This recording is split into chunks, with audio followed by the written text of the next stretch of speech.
Contender Series in August, and then a couple hours ago I got a call saying I have an opportunity to be on the main card fighting Bo Nickal. So I'm like, all right, let's go. I mean, couldn't get no better than that. I mean, I don't have to wait. You know what I'm saying? Straight in, to a debut fight. That's one of the better guys, I guess, on the roster. So it's exciting. Like you said, everybody's trying to get here, right? When you get the opportunity, you're not going to turn it down. But it is against Bo Nickal, right? This mythical figure of Bo Nickal. I mean, did you have any conversation about that? Like, is this the right opportunity, or can we just hang around and wait for Contender Series? Oh, I didn't think twice about it. I was like, let's go. You know what I'm saying? And either way, I'm gonna have to, get in and fight somebody tough anyway. So why not do it now?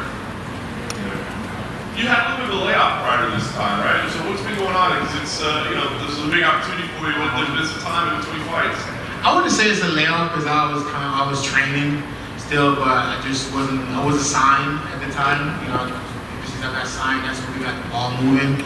So this is like I got signed, we got the ball moving, but I wouldn't consider it a layoff. I would say more like preparation, you know what I'm saying? Like, training and honing the skills, as I go. Last thing for me, coming into this new setup, and you're here, it's the dream, right? But how do you look at it? Is this a no-lose situation, like it doesn't go your way, we just did what we could do, or do you feel like, no, I gotta go in there and do something? No, I'm coming in to put on the show. Winning this fight is mandatory for me. There's no slack or nothing like that. This is not just a fight just because it's on short notice. I'm coming to fight. You know what I'm saying? I'm coming to put on the show. I'm coming to utilize my opportunity and maximize it to the fullest. We've heard from, in the past, fighters that have taken these short notice fights that sometimes it's a blessing in disguise for them because they don't dwell on it for like months and weeks at a time, especially ahead of their UFC debut. I'm curious what camp you fall in. Like, would you have preferred, I'm sure you would have preferred a full camp, but in terms of your UFC debut on International Fight Week on the main card pay-per-view, is it a blessing in disguise that you don't have to just dwell on this for weeks?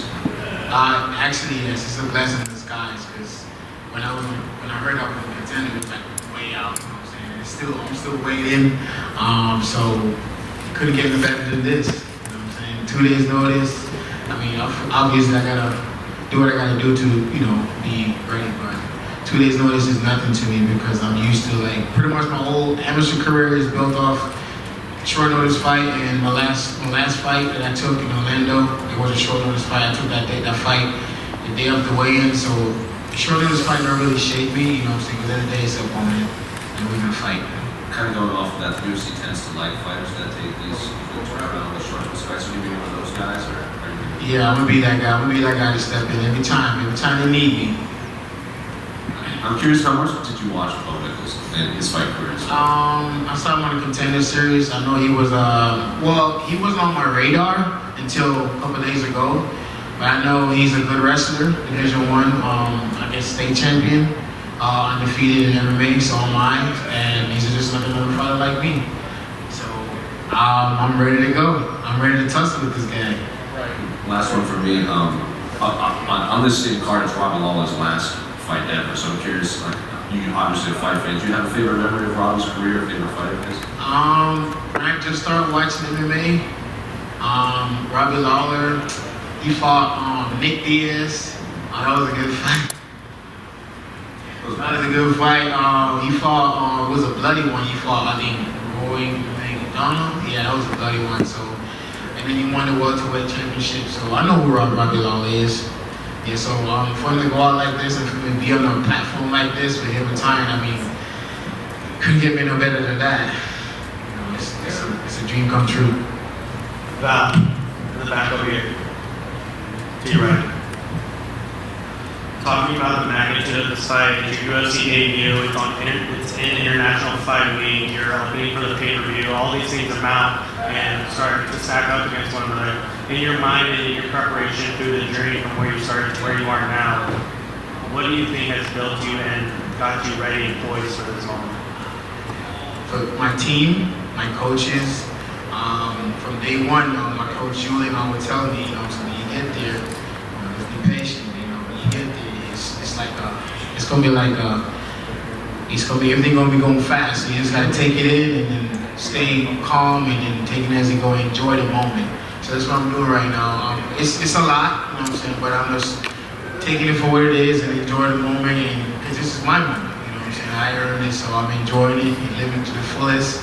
But damn, I can't wait to Saturday night. Speaking of that moment, elaborate a little bit more on the story of where you were when you got the call for the move up from the Contender Series and everything, and everything on it. Honestly, I just got off a long day of work. Came home, cooked my dinner, sat down, popped the Corona. Everybody sit down. Next thing you know, Lance is calling me. He's like, "Hey, where you weigh at?" I'm like, about 216, 211. He's like, "Well."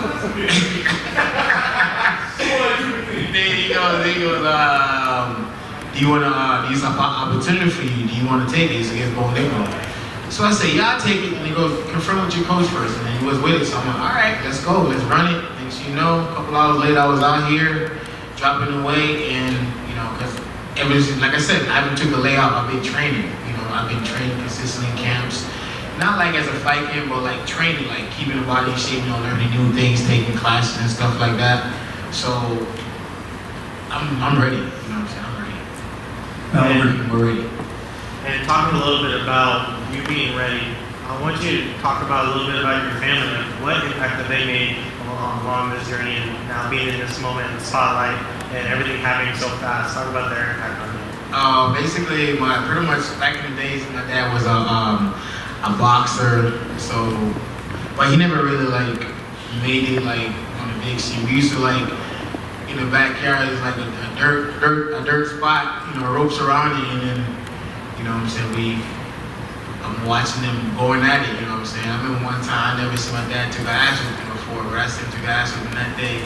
He was just putting water in his head, so I was like, damn, this is crazy, this man's crazy. So I really picked up on that as I go.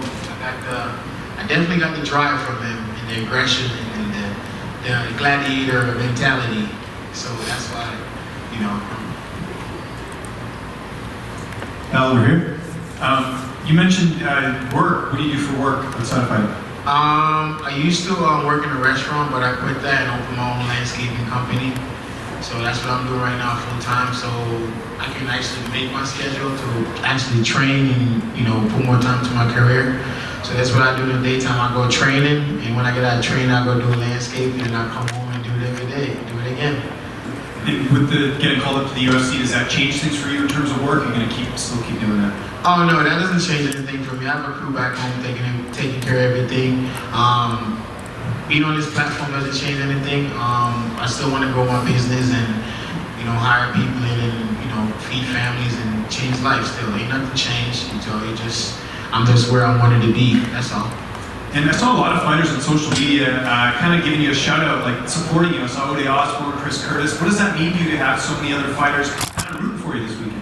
I mean, those guys are like family. You know what I'm saying? I have a relationship with those family. I train with those guys, been in the same spot with those guys. So we have a relationship, and I feel like we have a good connection, and those guys are really supportive. Ever since I came to Vegas, they've been really supportive, and that's really a big, because, you know, coming out here, you know what I'm saying, not from, you know, this is not my hometown, you know what I'm saying, I'm just like out here.